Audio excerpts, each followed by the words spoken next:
Los Denver Nuggets han caído eliminados contra Oklahoma City Thunder en el séptimo partido por paliza, y la conclusión principal que sacamos de todo esto es que Denver necesita tomarse en serio la idea de rodear al mejor jugador del mundo con un mejor equipo de apoyo. Necesitan rodear mucho mejor a Nikola Jokic si quieren volver a ganar el título de la NBA, y deben ser agresivos para solucionar todos los problemas que experimenta a día de hoy el equipo. Podemos hablar de mala suerte, podemos hablar de lesiones. En el caso de Denver Nuggets tenían tocados a jugadores importantes tipo Aaron Gordon o Michael Porter Jr. Podemos hablar de que te lo juegas todo a un solo partido después de haber ganado 3 y haber perdido otros 3. El Game 7 es eso, te lo juegas todo a un partido en el que si ganas pasas de ronda y si pierdes caes eliminado, y puedes tener el día, como puede ser que tengas el típico día en el que no te sale absolutamente nada. Pero lo que es evidente es que Denver Nuggets, desde que gana el anillo en 2023, es peor como equipo, como conjunto. No está tan bien armado como lo estaba hace unas temporadas, y lo que es más importante, esto lo que está produciendo es que Denver está desperdiciando al mejor jugador de su historia, un jugador histórico, un jugador sin parangón, un jugador que no te va a ganar él solo el título de la NBA. Esta serie entre OKC y Denver reflejan a la perfección cómo funcionan los playoffs. Cada defecto, cada pequeño error, cada pequeña desgracia se multiplica por 100. Se castigan, sea o no culpa del equipo. Las diferencias, incluso para una franquicia tan talentosa, profunda como por ejemplo Cleveland Cavaliers, pueden ser así de estrechas. En playoffs la historia cambia. Denver Nuggets ha caído eliminado, el mejor jugador del mundo. Tuvo a Oklahoma City Thunder, un equipo de 68 victorias contra las cuerdas varias veces.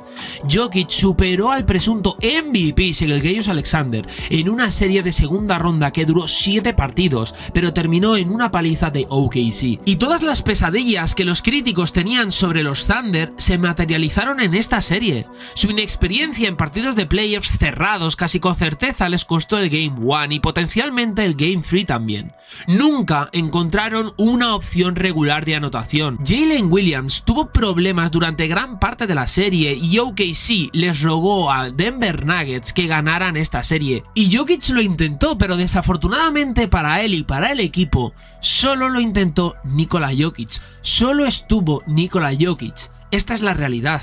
En los primeros 6 partidos de esta serie, Jokic tuvo 88 asistencias potenciales, pero solo 34 totales. Esto representa una tasa de conversión del 38,6%. En regular season, Jokic tuvo una tasa de conversión de alrededor del 62%.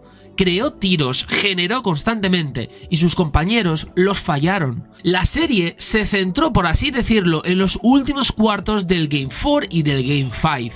En el cuarto partido, Denver llegó a tener una ventaja de hasta 7 puntos y en el quinto, Denver llegó a tener una ventaja de hasta 9. En esos cuartos, el jugador de Denver Nuggets, que no se llamaba Jokic, encestó 6 de 31 en tiros de campos y 1 de 19 en triples. Y aparte, descartando la paliza del segundo partido y el séptimo, ya que Aaron Gordon jugó lesionado, en los partidos 1, 3, 4, 5 y 6, los titulares de Denver superaron a OKC por 50 puntos. Cualquier alineación con cualquier otro jugador fue superada por 39. El resumen de esta eliminación no solo es el Game 7 y la paliza de OKC, porque realmente no refleja este resultado lo que ha sido la serie en general.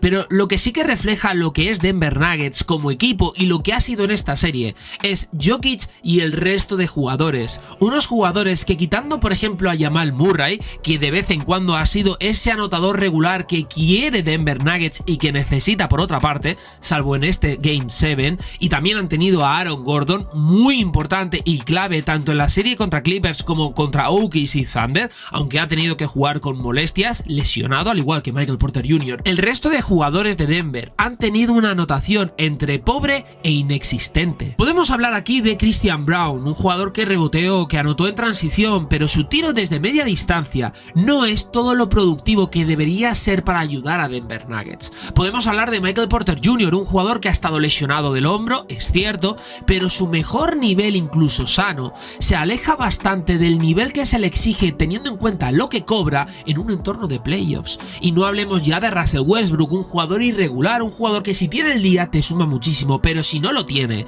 no es que te sume o no, es que te resta. Y no puedes apoyarte en un jugador tan irregular, en un jugador tan desconfiable a la hora de la verdad. Y la realidad de Denver Nuggets es esta. Nadie más jugó de forma regular salvo Nikola Jokic. El equipo de apoyo de Denver fue tan desestimado que 15 puntos desde el banquillo fueron suficientes para que muchos aficionados calificaran el Game 6 como el partido de Julian Strawther. Un suplente de Oklahoma jamás recibiría este trato porque son considerados armas. No hay tanta diferencia entre el equipo titular y el equipo suplente. Por ejemplo, Alex Caruso podría haber sido el segundo mejor jugador que tuvo contra Denver. Ok, sí. Wallace y Wiggins les dieron la victoria en el Game 4 desde la línea de 3 puntos. Los 10 minutos que le sacaron a Jalen Williams podrían haber decantado el quinto partido. Porque cuando jugadores clave tipo Williams o Luens Dort simplemente no estaban a la altura, siempre había alguien disponible para cubrirlos desde la segunda unidad. Y este no es el caso para Denver Nuggets, no lo ha sido en toda la serie. Pero ¿en qué se han equivocado los Denver Nuggets? ¿Cuáles han sido los errores que han evitado que este equipo, con el mejor jugador del mundo, uno de los mejores jugadores de la historia como es Nikola Jokic, no vuelvan a unas finales de la NBA desde 2023? Denver es el único equipo que ha utilizado la excepción de nivel medio pagada por contribuyentes en las dos últimas temporadas bajas. La primera fue para Reggie Jackson, quien fue liberado por el tope salarial un año después, y la segunda para Dario Saric, quien se retiró de la rotación para el Día de Acción de Gracias.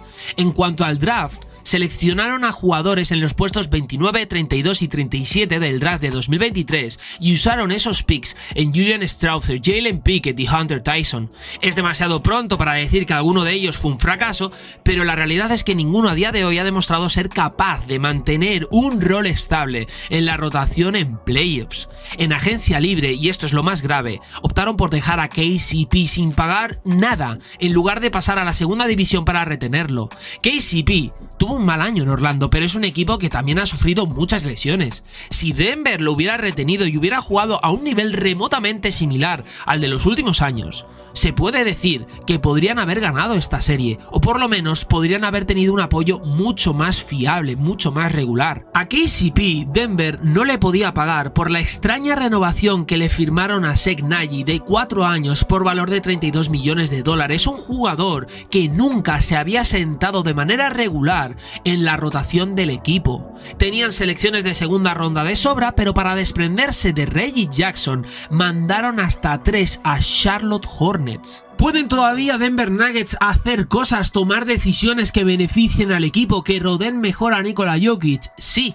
No es tarde, pero deben de tomarlas ya de cara a la próxima temporada, porque todos los años en los que no lleguen lejos en playoffs con Nikola Jokic a este nivel son años tirados a la basura, son años en los que desperdicias al mejor jugador del mundo. Parece probable que David Adelman conserve el puesto de head coach que heredó de Michael Malone. Tuvo una buena postemporada como entrenador y no hay razón para no mantener la consistencia del esquema, pero los cambios deben de producirse en la plantilla y el punto de partida obvio es el trade por Michael Porter Jr. Incluso si Murray o Gordon hubieran tenido suficientes dificultades en estos playoffs como para considerar traspasarlos, ninguno aportaría lo suficiente para compensar su producción. La salud de Murray es una gran incógnita, el valor de Aaron Gordon está muy ligado a Nikola Jokic y esto convierte a Michael Porter Jr. en la pieza principal para ser traspasado, en el candidato ideal, aunque Denver Nuggets quiere evitar a toda costa traspasarlo porque es de Missouri. Traspasar a Porter podría generar tantos problemas como resolverlos. Es el tirador de triples con mayor volumen en un equipo que menos triples intenta. Denver necesita abordar el tiro como una unidad, tanto en términos de construcción del roster como de intención ofensiva. Pero el salario que tiene, $38,3 millones, es la vía más fácil para encontrar varios jugadores productivos. Y su juventud, es un jugador de 26 años, convencerá a algunos equipos de apostar a que aún tiene margen para crecer como creador en un ataque menos centrado en Jokic. Aparte, aquí entran jugadores como por ejemplo Kevin Durant. Si estaban interesados en Paul George hace un año, hay que preguntarse por qué no podrían estar interesados en Kevin Durant este verano. Igualar su salario de 54 millones es un problema, pero no es imposible. Porter obviamente sería la pieza clave, junto con varios de esos jóvenes jugadores por los que Calvin Booth apostó en su momento. Su selección de primera ronda de 2031 sin protección, casi con seguridad, estaría en el acuerdo, y este tipo de trade, en el mejor de los casos, generaría un límite salarial rígido en segunda división que sería difícil, aunque no imposible, de gestionar. Ya sea Kevin Durant el objetivo o no del equipo, ese pick de 2031 debe estar sobre la mesa. Quizás un traspaso similar al que Minnesota hizo con Brook Dillingham el año pasado, en el que ofrecieron múltiples fichajes futuros a un equipo que no quería otro rookie seleccionado en las primeras posiciones del draft, sería una forma de abordar tanto el presente como el futuro. Y si esta selección es ideal para un veterano, hay que usarla. Porque vamos a ser claros, es una irresponsabilidad total y un error mayúsculo de Denver Nuggets pensar en el futuro post Nikola Jokic teniendo en esta versión a Nikola Jokic. Si tú tienes un jugador como él, tú no puedes pensar por futuro, tú tienes que pensar por presente, porque en toda tu historia no has tenido ni siquiera un jugador así, de este nivel. Tú tienes a día de hoy al mejor jugador de la historia de tu franquicia, al mejor jugador del mundo, uno de los mejores jugadores de la historia de la liga. Y teniendo en cuenta lo que te produce partido tras partido, lo que ha hecho en esta temporada regular, lo que ha hecho en estos playoffs, en la serie contra Clippers, en la serie contra Oklahoma, tú de lo que te debes de preocupar no es del futuro post-Jokic, es del presente con Jokic, y debes de rodearle de la mejor manera posible para que el día de mañana pueda llegar el equipo, liderado por Jokic, a unas finales de la NBA nuevamente. Porque si Denver Nuggets cuenta con Nikola y toda su carrera se basa en un solo anillo y unas finales de la NBA, o incluso me atrevería a decir 2 nada más, es un enorme fracaso teniendo en cuenta lo que podrían haber alcanzado con un jugador de la talla de Jokic, a poco que le rodees medianamente bien, teniendo en cuenta no solo lo que produce en anotación, sino también lo que genera para sus compañeros. Porque no se sabe cuánto tiempo durará más Nikola Jokic. Lo que sí que se sabe es que Denver Nuggets debe de invertir aquí y ahora, no en futuro.